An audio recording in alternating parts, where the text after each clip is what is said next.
And then you're wondering why girls are like 18 years old starting OnlyFans. Risk-free. And that question is, can somebody else live my life for me? To understand the nature of this question, as well as the solution to it, we need to understand the background of the men who are asking me this question, as well as the millions of young American men who ask themselves this question every day. In short, the United States, as well as the West in general, is suffering a crisis of failed parenting. Boomer and Gen X parents simply did not. Dude, that's like the backbone of everything right there. Is what the number one problem of all relationship problems, the gender dynamic problems, everything is in America. Okay, the broken family is like a common thing. Okay, like if you ever watched that, I've never watched it, the movie, because I refuse to put poison in my mind. But that one movie with Kylo Ren and Black Widow, you know what I'm talking about? The Marriage Story. What's his name? Adam Driver and Scarlett Johansson, right? They have that like really toxic fight, and like they're screaming at each other, and he like punches the wall, and it's just like so toxic. And I don't think you guys in America don't realize, like, media outside of America, media in Korea, media in Japan, media in China, like this kind of stuff is not that common. Okay. It's not that common at all. And, you know, quite frankly, um, it's really disturbing to see how common it is in America. Like, there's always relationship strife, and like, and there's always divorced families, right? And it's always like some woman rolling her eyes at some guy. And when you have that in the media and you also have that in the culture, like, it creates this perpetual cycle of toxicity. And the ones who suffer the most from it are the children. Okay. When a when a when a when a mother and a father separate and they get a divorce, the children take the majority of the trauma. The one who actually suffers the least is the woman, right? The mother. She suffers the least. Father typically suffers second. But excuse me, she suffers the least, the children suffer the most, and then the father suffers secondly, right?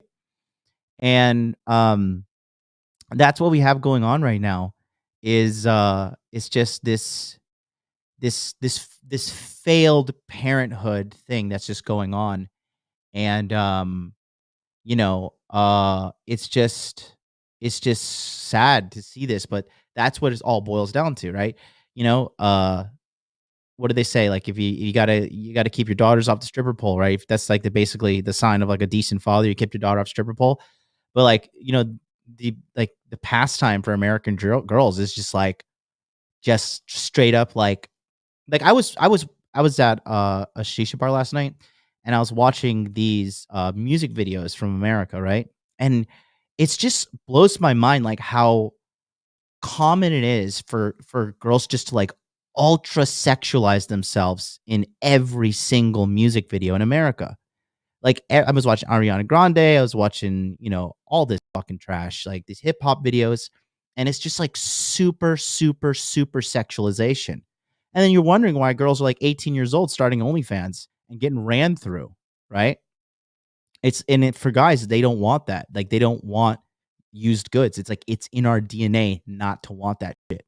Yeah, I don't care what anybody says. It doesn't. It's the guys don't want that at all. And yeah, I think Cappy, this guy writing in Cappy, is spot on. Let's continue. Prepare the children for the real world because parenting is hard. They opted instead the easier route of outsourcing the parenting to daycare providers, schools, politicians, teachers, and the media.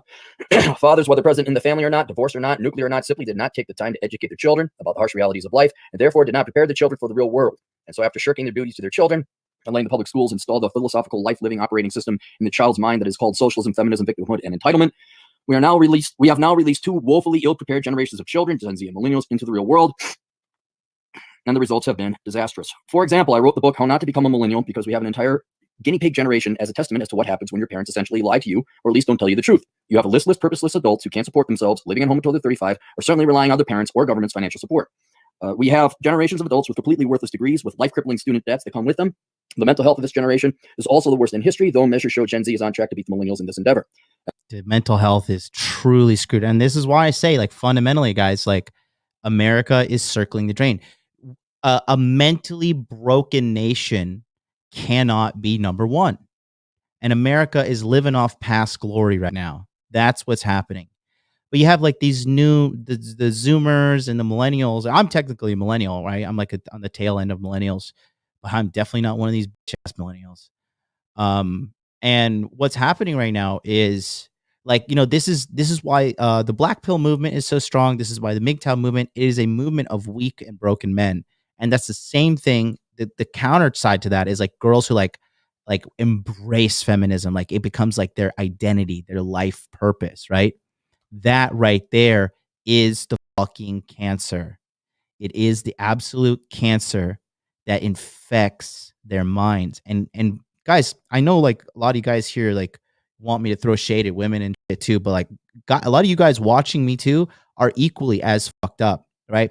I have my problems too. We all have problems, but I'm like, I'm working towards fixing my problems every single day. And I've been doing that since I was like in my early 20s, right? So I'm just like Ryan Christensen says, like, you guys are fucked up. Like the leaders are just fucked up at a higher level, right? It's just like I have deeper problems in the sense of like, you know, oh, I didn't hit these certain KPIs or I didn't hit this certain goal. Like those are my problems. But your guys some problems like self-worth and oh, I can't stop eating Cheetos and I'm so fat. Like those are surface level problems, but a lot of people don't even deal with those surface level problems.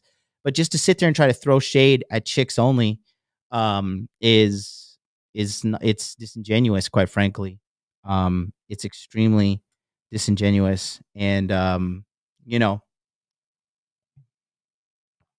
it's it's really just sad to see people gravitating to it. But like honestly, the dark side MLD, like the fucking like that side where I'm just like, all of these guys cannot fucking compete with me. I love it, right? Um, it's yeah, and then Donnie's in the house. Donnie says, perfect thing. He says, most of the chick shit is because of the guys. Spot on, dude. Guys, this is our responsibility. Okay. As men, this is our fucking fault. Okay. And it's because the state crippled our fathers via the divorce, and the people who put that into law were fucking beta male men. And so, that's fundamentally what's wrong. Is it's just there's a nation of broken people, and they can't function, and they're like, family is the backbone of everything. Broken family equals broken people. Broken people equals broken civilization. Broken civilization equals you cannot thrive. Okay, period. And that's what we're dealing with. Fucking terrible. How's that for your Monday morning motivation, huh? Hope you're feeling great. Don't feel too terrible, but like we're just all men here. We have to objectively analyze this, and I think this is going to be useful for you guys. If you're watching this on replay, be sure to let me know your thoughts in the comments.